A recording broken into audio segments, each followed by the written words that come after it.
YS Jaganmohan Reddy Kadapa నియోజకవర్గంలో ఈసారి కూడా వాళ్ళ యొక్క కుటుంబ సభ్యుల గెలుపు ఎప్పటి నుంచో ఆ గెలుపుని కొనసాగిస్తున్నారు. ఈసారి కూడా గెలుస్తారా అని అందరూ అనుకుంటున్నారు. కానీ మరి గెలుస్తారు, ఆయనకు అక్కడ ఆ వే ఉంది.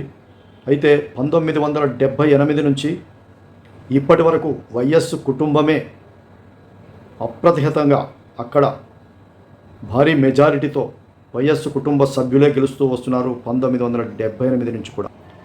మరి ఇప్పుడు 2014లో 2019లో కూడా వైఎస్ జగన్మోహన్ రెడ్డి భారీ మెజార్టీతో గెలవటం జరిగింది. ఇప్పుడు కూడా వాళ్ళకి ఏమైనా వ్యతిరేకత ఉంటుందో ఏమో, ఓడిపోతారో ఏమో అనే అనుమానం తెలుగుదేశం వాళ్ళకి కానీ, జగన్మోహన్ రెడ్డి ఆపోజిట్ వాళ్ళకి కానీ, జగన్మోహన్ రెడ్డికి కానీ ఎవ్వరికి కూడా అనుమానాలు లేవు. ఎందుకంటే వైఎస్ కుటుంబానికి చాలా నమ్మకంగా అక్కడ ఉన్నటువంటి ప్రజలు మరి ఇప్పటికీ ఉన్నారు. పలు సర్వేలు తెలియజేసినాయి జగన్మోహన్ రెడ్డికి అక్కడ ఎదురులేని మాట వాస్తవం. కానీ కొంత మెజారిటీ తగ్గే అవకాశం మాత్రం ఉన్నదని చెప్తున్నారు.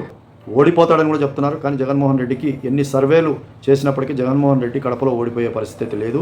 మెజారిటీ తగ్గుతుంది అని కూడా అనుమానం వ్యక్తం చేస్తున్నారు. అనుమానమే కాదు, ఖచ్చితంగా తగ్గుతుంది, మేము ఈసారి తగ్గిస్తాం అని చెప్పేసి జనసేన తెలుగుదేశం కూటమి చెప్తున్నారు. కానీ ఆయన ఇప్పుడు 1978 నుంచి వైఎస్ రాజారెడ్డి దగ్గర నుంచి కూడా ఇప్పటి వరకు వాళ్ళకి అక్కడ ఎదురులేదు కదా. అదేవిధంగా ఇప్పుడు 78 నుంచి ఉన్న మెజారిటీయే కాదు, ఇప్పుడు ఆ మెజారిటీని క్రాస్ చేస్తామని వైఎస్ జగన్మోహన్ రెడ్డి బల్లగుద్ది మరి చెప్తున్నారు. మొన్నటి ఎన్నికల్లో కూడా జగన్మోహన్ రెడ్డి చాలా మెజారిటీతో గెలవడం జరిగింది. ఆంధ్రప్రదేశ్లోనే అత్యధిక మెజారిటీతో గెలిచిన కొన్ని సీట్లలో జగన్మోహన్ రెడ్డి గారు కూడా ఒకటి. కాబట్టి జగన్మోహన్ రెడ్డి గారికి కడపలో ఎదురులేదని చెప్పాలి.